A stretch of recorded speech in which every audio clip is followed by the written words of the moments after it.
By June 1944, the world's eyes were fixed on the beaches of Normandy. In the west, the Atlantic Wall was crumbling under the weight of Allied steel. But in the grand, shadowy halls of the Wolf's Lair, Adolf Hitler was fixated on a different map. He was convinced that the Soviet Red Army was a spent force, a bleeding giant capable only of clumsy, predictable lunges. Hitler's intelligence officers, terrified of bringing him bad news, fed his delusions, suggesting that any Soviet offensive would strike the southern oil fields of Romania. The Central Front, held by the veteran Group Army Center, was deemed quiet and impenetrable. Hitler believed the vast swamps of Belarus were a natural fortress that no tank could ever cross. It was a fatal mirage. While Berlin looked south, Stalin was preparing a symphony of destruction in the north. The Führer's arrogance had created a blind spot the size of an entire army, and through that gap, the red steamroller was about to accelerate with a fury the world had never seen. The Soviets called it Maskirovka, the art of total military deception. While Hitler slept soundly, believing the front was stable, the Red Army was performing a logistical miracle. Under the cover of absolute radio silence and the thick canopy of Belarusian forests, over 1.2 million men, 4,000 tanks, and 24,000 guns were moving into position. They moved only at night. They built dummy airfields and fake tank divisions in the south to keep German eyes diverted. To bypass the impassable marshes, Soviet engineers constructed hundreds of miles of corduroy roads, wooden planks laid over the mud, hidden beneath the water surface. The Germans, relying on their outdated aerial reconnaissance, saw nothing but empty forests and stagnant swamps. They podcienili, underestimated, the Slavic ingenuity and the sheer industrial will of a nation they deemed subhuman. Stalin wasn't just planning a breakthrough, he was planning the complete evaporation of the German presence in the East. On the morning of June 22, 1944, exactly 3 years to the day after Hitler's initial invasion of the Soviet Union, the sky over Belarus turned into a wall of fire. 24,000 Soviet guns opened up in a barrage so intense it could be heard hundreds of miles away. It wasn't a tactical bombardment, it was an industrial-scale execution. The German frontline positions, manned by soldiers who had survived years of brutal winter warfare, simply ceased to exist in the first 60 minutes. Hitler's headquarters received frantic reports of a minor disturbance, but as the smoke cleared, the terrifying reality became clear. The Soviet steamroller was not just attacking, it was obliterating. Thousands of T-34 tanks, emerging from the impassable swamps like steel monsters from a nightmare, began to pour through the gaps. The dam had broken, and the German Group Army Center was directly in the path of the flood. As the front began to disintegrate, Hitler's reaction was not one of strategic retreat, but of delusional defiance. He issued his infamous Feste Plätze, or Fortified Places order.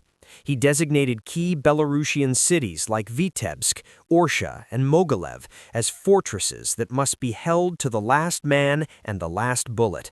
He strictly forbade any tactical withdrawal, believing that the German soldiers' will was stronger than Soviet steel. To the generals on the ground, this was a death sentence. By ordering his divisions to stay put and fight to the death in isolated cities, Hitler was effectively handing them to Stalin on a silver platter. The Soviet commanders didn't bother attacking these fortresses head-on. They simply drove their tank armies around them, encircling hundreds of thousands of German troops in massive cauldrons of fire. Hitler's obsession with holding every inch of ground meant he was destined to lose everything. In the span of just 2 weeks, the pride of the Wehrmacht was reduced to a disorganized mass of starving, terrified men retreating through the burning forests. Group Army Center, once the most powerful military formation on Earth, was being systematically dismantled. The cauldrons became slaughterhouses. In cities like Bobruisk, German soldiers were packed so tightly into pockets of resistance that Soviet Katyusha rockets could not miss. Officers committed suicide in their bunkers, and entire regiments surrendered as their ammunition ran dry. Hitler, safe in his mountain retreat, refused to believe the maps. He accused his generals of cowardice and treachery, unable to accept that the inferior Red Army had achieved a level of operational brilliance that surpassed his own. The steamroller didn't just push the Germans back, it crushed them into the earth of Belarus, leaving behind a trail of burnt-out Tiger tanks and abandoned Iron Crosses. The retreat became a march of shadows. German survivors, harried by Soviet partisans and strafed by Stormovik ground attack planes, tried to flee westward toward the Polish border, but there was nowhere to hide. The very swamps that Hitler thought would protect them now became their graves. The Soviet cavalry and light motorized units, perfectly adapted to the terrain, hunted the retreating Germans through the mud and the reeds. German equipment, the pride of Krupp and Porsche, was abandoned in the muck. Massive Ferdinand tank destroyers and heavy artillery pieces left for the enemy because there was no fuel and no roads.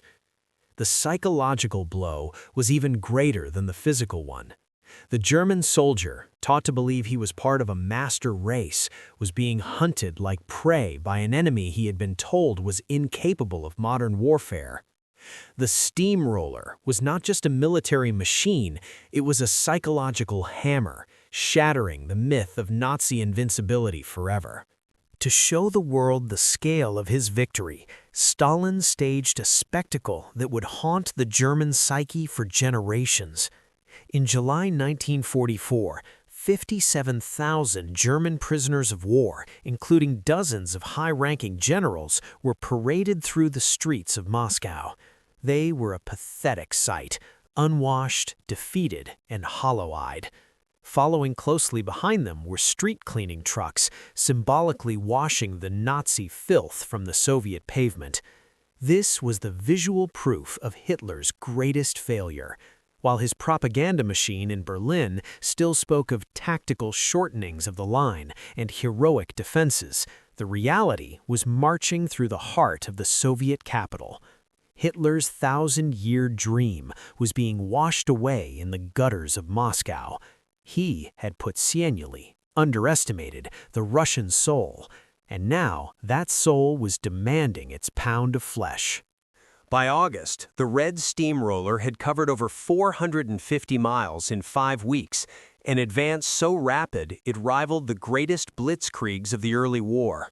The Soviet forces were now standing on the banks of the Vistula River, staring at the spires of Warsaw.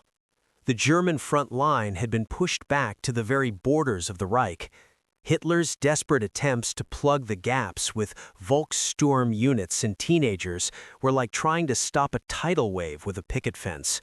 The loss of Group Army Center meant that the path to Berlin was now essentially open. The Germans had lost more men in Operation Bagration than they had at Stalingrad, but more importantly, they had lost the ability to dictate the terms of the war. Stalin held the initiative, and he was not going to let go until the red flag flew over the Reichstag. Even as his armies vanished, Hitler remained trapped in his own web of delusions. Inside his bunker, the air was thick with the smell of maps and desperation. He continued to move phantom divisions across the table, units that had been destroyed weeks ago. He blamed everyone but himself, the traitorous generals, the cowardly Italians, the weak Hungarians. He could not admit that his own racial theories, in his dismissal of Soviet military science, were the true architects of this disaster. He had built a system where truth was treason, and now that system was collapsing under the weight of its own lies. The Red Steamroller was the ultimate reality check, a force of nature that cared nothing for Hitler's speeches or his will to power. It was the industrial logic of war, applied with cold Slavic precision. Operation Bagration was more than a military victory. It was an act of national vengeance. For 3 years, the Soviet Union had endured unimaginable horrors under the Nazi occupation. Now the roles were reversed. As the Red Army entered Poland and approached the German border, the soldiers carried with them the memory of burned villages and slaughtered families. The steamroller was fueled by a deep, righteous fury. For Hitler, the nightmare was only beginning. He had unleashed a war of annihilation, and now annihilation was coming home. The German people, who had cheered his early victories, were now beginning to hear the distant thunder of Soviet artillery. The East that Hitler wanted to enslave was now coming to settle the score, and there was no fortress, no Festplatz, and no superweapon that could stop it. In the history of warfare, Operation Bagration stands as the greatest single defeat ever suffered by a modern army. It was the moment the Third Reich lost the war in the East, and by extension, the war itself. Hitler's podceňovanie, underestimation of his enemy, had led to the loss of nearly 500,000 men in just a few short weeks.